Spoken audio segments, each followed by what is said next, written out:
Combien de fois n'a-t-on pas revécu la mise en scène du miracle de la nativité, l'enfant Jésus dans la crèche, les rois mages, les bœufs, l'âne et autres. En face, un vieillard, aux cheveux blancs et à la barbe blanche, vêtu de rouge, appelé Père Noël, est sans doute le premier personnage de la fête. C'est lui qui, symboliquement, annonce la fête.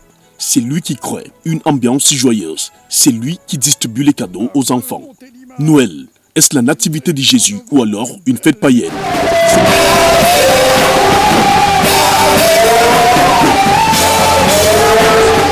Paroisse Marie médiatrice d'Étoudé.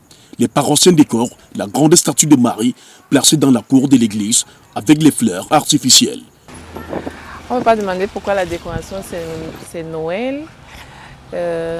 Notre petit Jésus va voir le jour bientôt. Donc une femme qui met l'enfant au monde doit être belle. Il faut mettre une maman belle. C'est pour ça qu'on est là pour essayer de faire propreté. Un peu de propreté autour de la Vierge. Cette propreté autour de la Vierge à Étoudi s'étend jusqu'à la paroisse Sacré-Cœur de Jésus de Mokolo, où les guirlandes et les sapins de Noël sont en train d'être installés par les paroissiens. Alors qu'à la paroisse Marie-Gaucaire de Liguessono, les sapins sont déjà installés à l'entrée et à l'intérieur du temple. Pour les chrétiens, cette fête a une symbolique toute simple. C'est la célébration de la nativité de Christ, du Seigneur Jésus, qui est né, de ce Messie qui est né et qui est venu avec l'œuvre extraordinaire, qui est venu défier l'humanité. Cette joie du peuple de Dieu, la naissance de Jésus, selon certaines sources, était fêtée à différentes dates dans le monde. Le 6 janvier, le 21 avril ou encore le 1er mai. Cette multitude de dates a pour origine le fait que ni l'année, ni le mois, ni encore le jour de la naissance de Jésus ne sont mentionnés dans la Bible. Mais le 25 décembre est la date que la grande majorité des chrétiens avaient arrêté pour fêter la naissance de Jésus. Pour le révérend pasteur Mathurin Ngolo de la paroisse Marie-Gaucaire de Liguessono et le prophète Bayard de la cathédrale de la foi, la date importe peu. L'Église n'a jamais dit que Jésus est né le 25 décembre.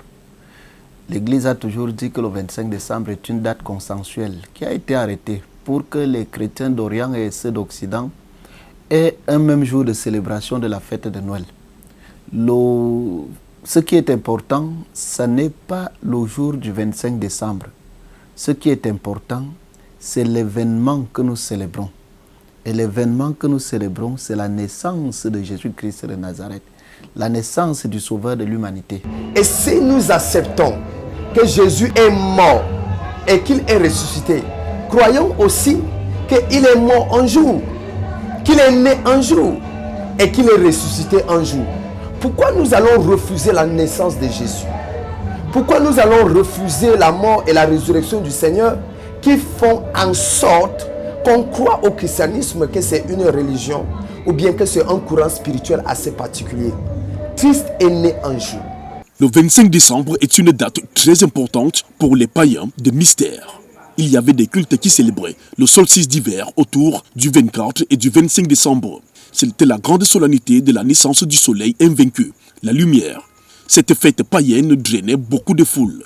Après la réflexion de la doctrine de Jésus, qui était vrai Dieu et vrai homme, en 325, lors du concile de Nicée, qui a donné lieu au credo que l'Église chrétienne utilise aujourd'hui. Un pape qui s'appelait le pape Libère, en 354, institue la fête de Noël. Nous sommes pratiquement au IVe siècle.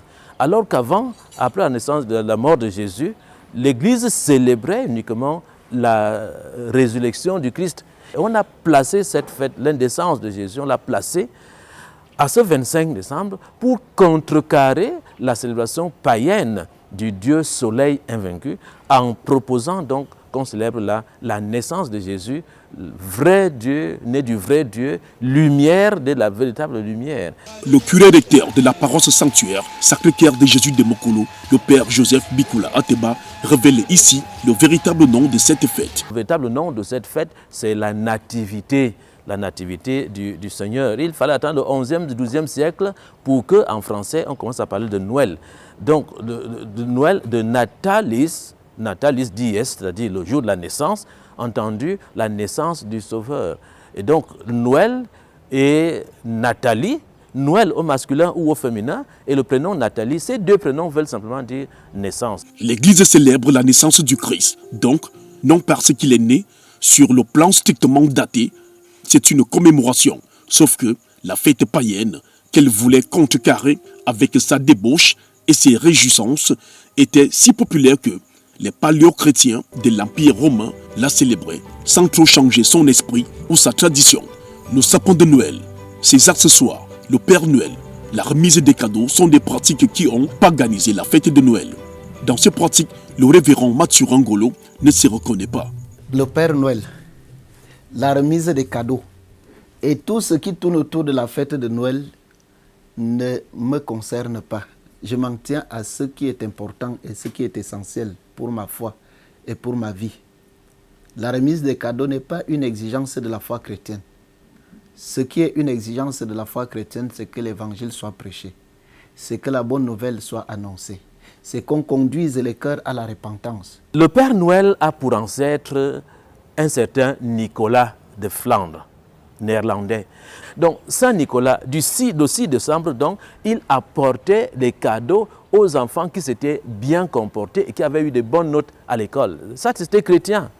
Malheureusement, regardez dans nos familles, les cadeaux sont donnés à tout le monde, aux récalcitrants, aux têtus, à ceux qui font des fugues, reçoivent tous les cadeaux. Donc, nous sommes partis là, on s'est éloigné de Saint-Nicolas.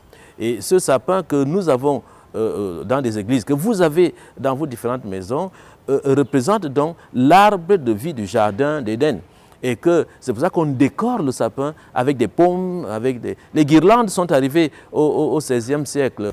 Installé aux États-Unis, Saint-Nicolas devint Santa Claus. Sous l'influence des Américains, ce personnage se transforma.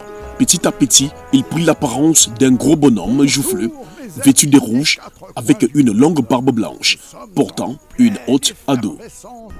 Soyez sages. Joyeux Noël.